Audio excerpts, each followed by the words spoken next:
Everyone's favorite class.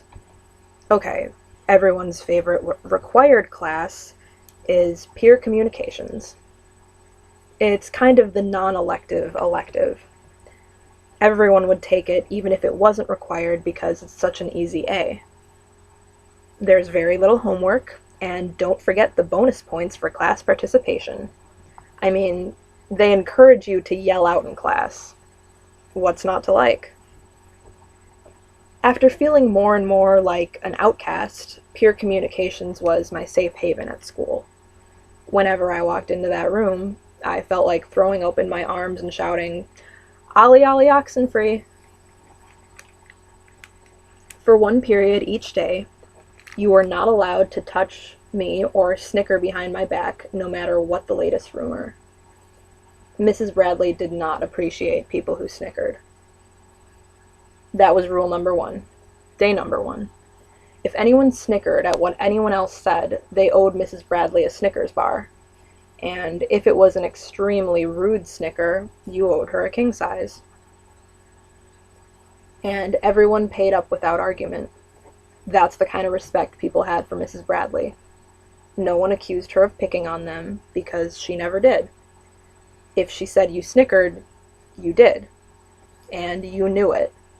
The next day, there would be a Snickers bar waiting on her desk. And if there wasn't, I don't know.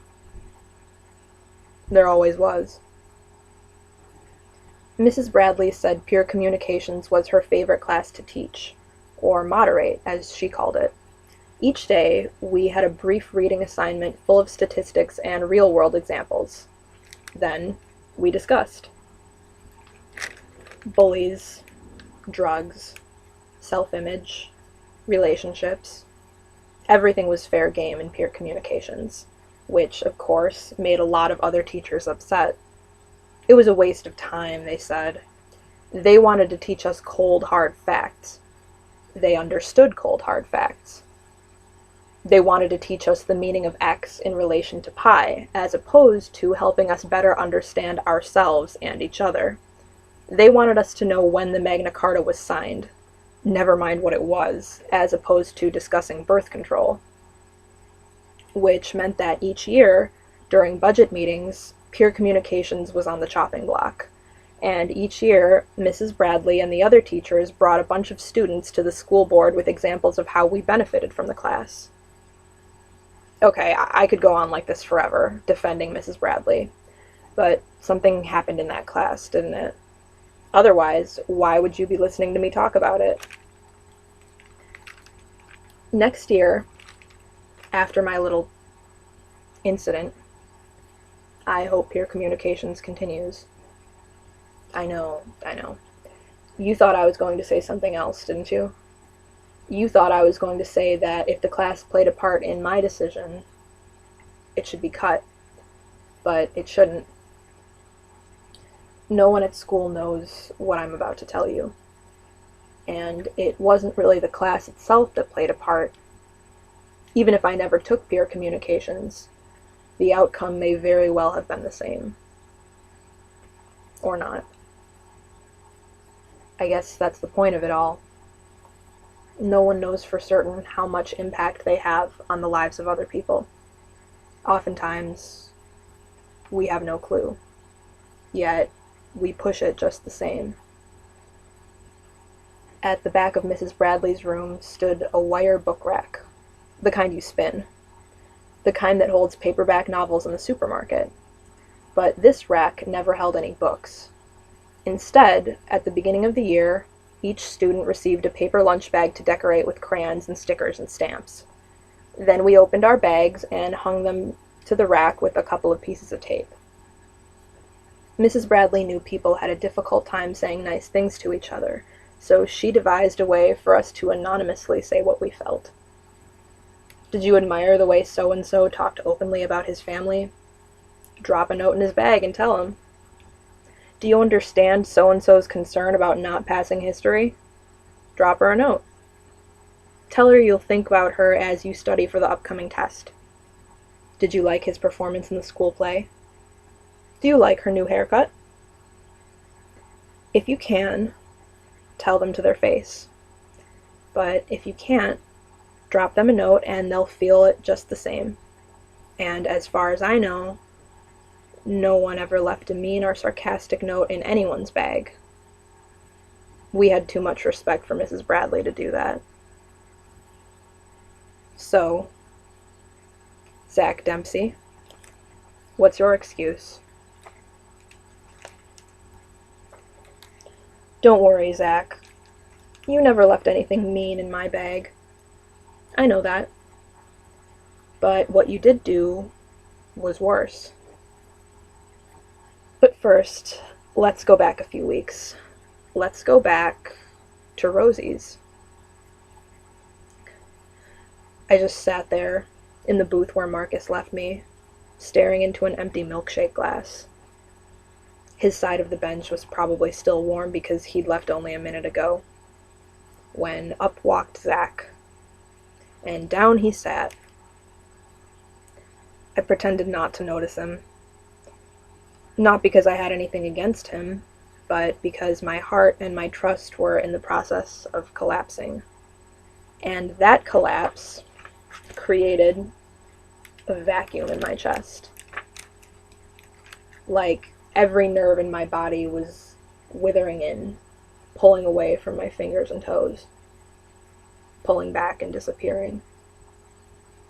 I sat and I thought, and the more I thought, connecting the events in my life, the more my heart collapsed. Zach was sweet. He went on letting me ignore him until it became almost comical. I knew he was there, of course. He was practically staring at me. And eventually, melodramatically, he cleared his throat. I lifted my hand onto the table and touched the base of my glass. That was the only sign he was going to get that I was listening. He asked if I was all right, and I forced myself to nod. But my eyes kept staring at the glass, through the glass, at the spoon. And I kept thinking, over and over, is this what it feels like to go insane? I'm sorry, he said, for whatever happened just now. I felt my head continue to nod as if it was attached to heavy springs, but I couldn't bring myself to tell him that I appreciated his words. He offered to buy me another milkshake, but I gave no response. Was I unable to talk? Or did I just not want to talk? I don't know. Part of me thought he was hitting on me, ready to use the fact that I was now alone to ask me out. And it's not that I completely believed that, but why should I trust him? The waitress dropped off my bill and took the empty glass away. Soon, getting nothing out of me, Zach left a few bucks on the table and returned to his friends. My eyes began tearing up, but I could not break my stare from the small wet circle where the glass had been. If I even tried to utter a single word, I'd have lost it. Or had I already lost it? I can tell you this. At that table, the worst thoughts in the world first came into my head. It's there that I first started to consider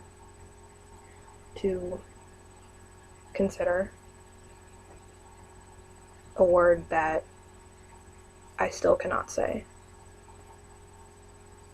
I know you tried coming to my rescue, Zach, but we all know that's not why you're on this tape.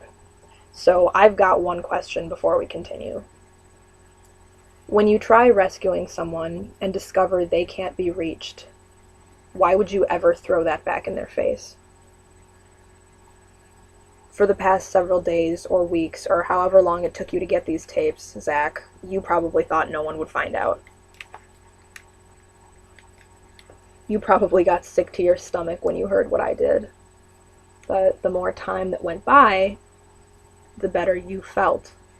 Because the more time that went by, the more likely your secret died with me. No one knew. No one would ever find out. Let me ask you, Zach, did you think I turned you down at Rosie's? I mean, you never got around to asking me out, so I couldn't officially turn you down, right? So what was it? Embarrassment? Let me guess. You told your friends to watch while you put the moves on me, and then I hardly responded. Or was it a dare? Did they dare you to ask me out? When I broke out of my daze, and before I left, I listened in on you and your friends. They were teasing you for not getting that date you assured them was in the bag. I will give you credit where it's due, Zach. You could have gone back to your friends and said, Hannah's a freak. Look at her. She's staring into Neverland. Instead, you took the teasing. But you must have a slow boil, getting more and more angry, taking it more and more personally, the longer you thought about my non-responsiveness. And you chose to get back at me in the most childish of ways.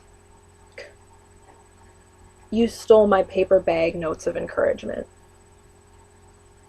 So what tipped me off? It's simple, really. Everyone else was getting notes. Everyone. And for the most insignificant of things, anytime someone even got a haircut, they got a bunch of notes. And there were people in that class I considered friends who would have put something in my bag after I chopped off most of my hair. Come to think of it, I cut my hair the very day Marcus Cooley and I met at Rosie's. Wow, that's weird. All those warning signs they tell us to watch out for, they're true. I went straight from Rosie's to get my hair cut. I needed a change, just like they said, so I changed my appearance. The only thing I still had control over.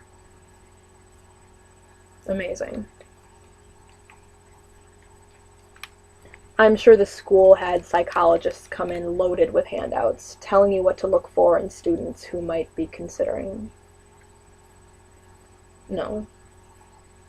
Like I said before, I can't say it. The next day, when I found my bag empty, I knew something was up. At least, I thought something was up. The first few months of class, I received maybe 4 or 5 notes. But suddenly, after the telltale haircut, nothing. So after my haircut, I waited a week. Then 2 weeks. Then 3 weeks. Nothing. It was time to find out what was going on. So I wrote myself a note. Hannah, the note said. Like the new haircut. Sorry I didn't tell you sooner. And for good measure, I added a purple smiley face. To avoid the major embarrassment of getting caught leaving myself a note, I also wrote a note for the bag next to mine. And after class, I walked to the book rack and made a show of dropping a note in that other bag. Then I casually ran my hand around the inside of my bag, pretending to check for notes. And I say pretending because I knew it would be empty. And the next day,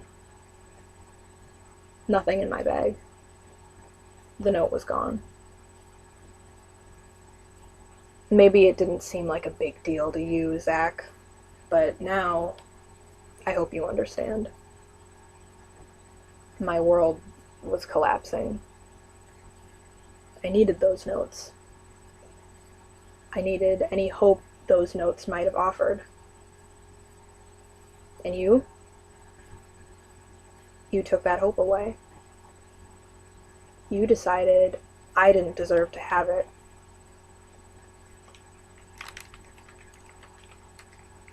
So, Zach, how many notes did you take? How many notes were there that I never got to read? And did you read them? I hope so. At least someone should know what people really think of me. I admit, during class discussions, I didn't open up much. But when I did anyone thank me by dropping a note in my bag? That would have been nice to know. In fact, it might have encouraged me to open up even more.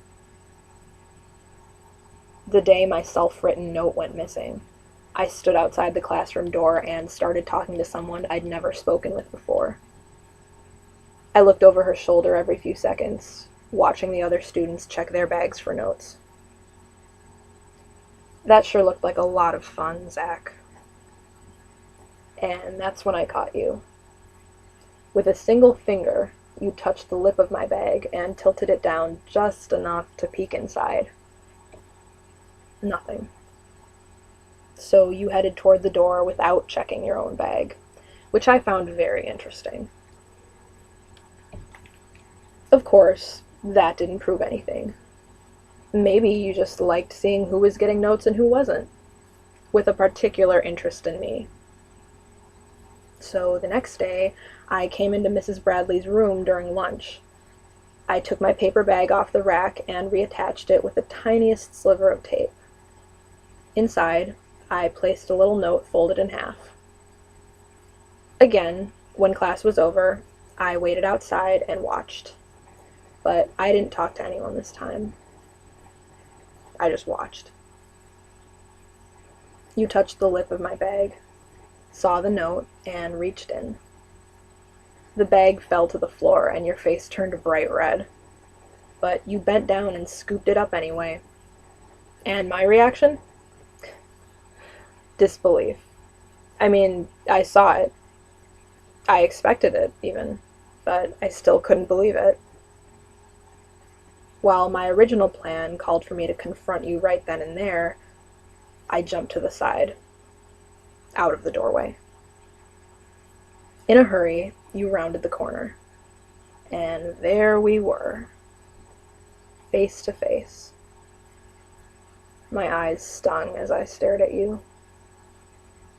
Then I broke that stare and lowered my head, and you took off down the hall. When you were halfway down the hall, still walking fast, I saw you look down as if reading something. My note?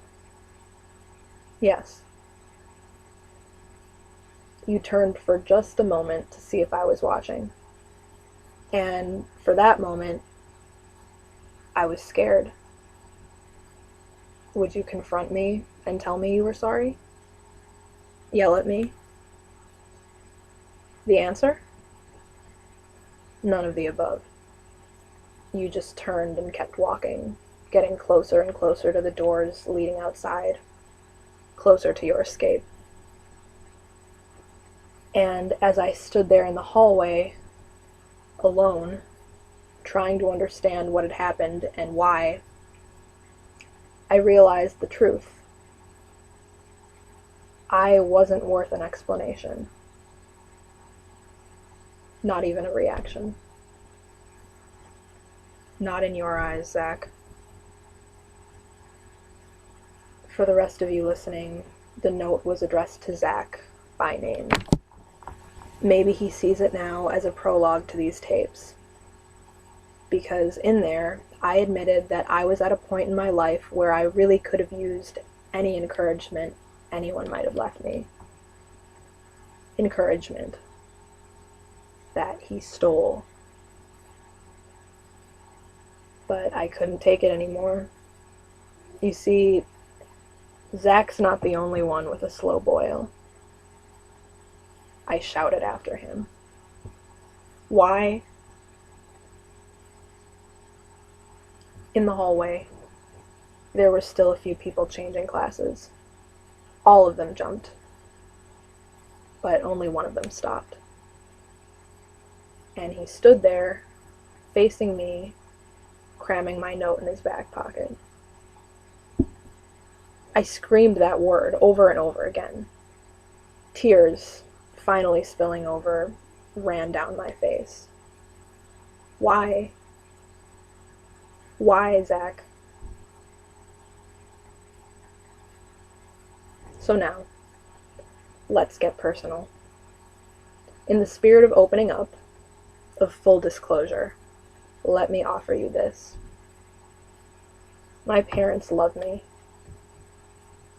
I know they do. But things have not been easy recently. Not for about a year. Not since you know what opened outside of town. When that happened, my parents became distant. There was suddenly a lot for them to think about. A lot of pressure to make ends meet. I mean, they talked to me, but not like before. When I cut my hair, my mom didn't even notice. And as far as I knew, thank you, Zach. No one at school noticed either.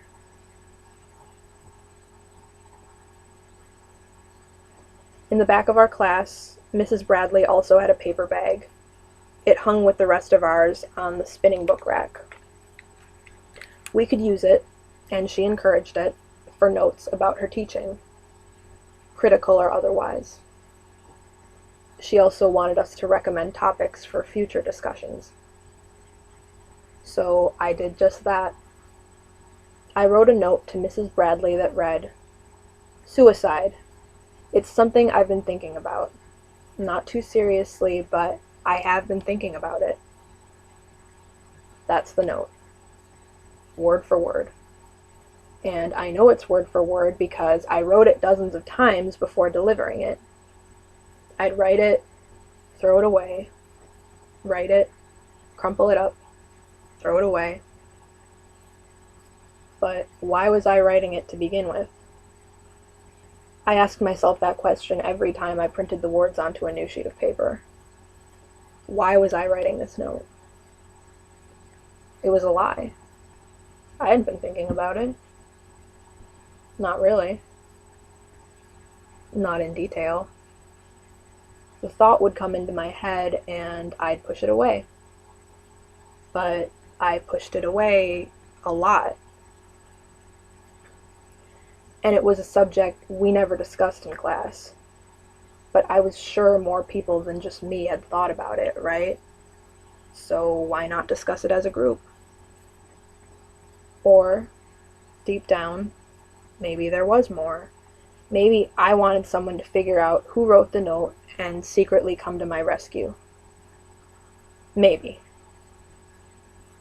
I don't know. But I was careful never to give myself away. Except I did give myself away to you, Zach. You knew I wrote that note in Mrs. Bradley's bag. You had to. She took it out of her bag and read it the day after I caught you. The day after I had that meltdown in the hall. But you did nothing, Zach. Even after Mrs. Bradley brought it up, you did nothing to reach out. So, what did I want from the class? Mainly, I wanted to hear what everyone had to say. Their thoughts, their feelings. And boy, did they tell me. One person said it was going to be hard to help without knowing why the person wanted to kill himself. And yes, I refrained from saying, or herself, it could be a girl. Then others started chiming in. If they're lonely, we could invite them to sit with us at lunch. If it's grades, we can tutor them. If it's their home life, maybe we can, I don't know, get them counseling or something. But everything they said, everything, came tinged with annoyance. Then one of the girls, her name doesn't matter here, said what everyone else was thinking. It's like whoever wrote this note just wants attention. If they were serious, they would have told us who they were. I couldn't believe it. In the past, Mrs. Bradley had notes dropped in her bag suggesting group discussions on abortion, family violence, cheating, on boyfriends, girlfriends, on tests. No one insisted on knowing who wrote those topics, but for some reason, they refused to have a discussion on suicide without specifics. For 10 minutes or so, Mrs. Bradley rattled off statistics, local statistics, that surprised us all. Because we're juveniles, she said, as long as the suicide didn't occur in a public place with witnesses, they probably wouldn't report it in the news. And no parent wants people to know that their child, the child they raised, took his or her own life. So people are oftentimes led to believe it was an accident. The downside being that no one knows what's really going on with the people in their community. That said, a thorough discussion did not begin in our class. Were they just being nosy? Or did they really think that knowing specifics was the best way to help? I'm not sure. A little of both, maybe. And truthfully, I don't know what they could have said to sway me either way. Because maybe I was being selfish. Maybe I was just looking for attention. Maybe I just wanted people to hear people discuss me and my problems. Or maybe I wanted someone to point a finger at me and say, Hannah, are you thinking about killing yourself? Please don't do that, Hannah. Please? But deep down, the truth was that the only person saying that was me. Deep down, those were my words. At the end of class, Mrs. Bradley passed out a flyer called The Warning Signs of a Suicidal Individual. Guess what was right up there in the top 5? A sudden change in appearance. I tugged on the ends of my newly cropped hair.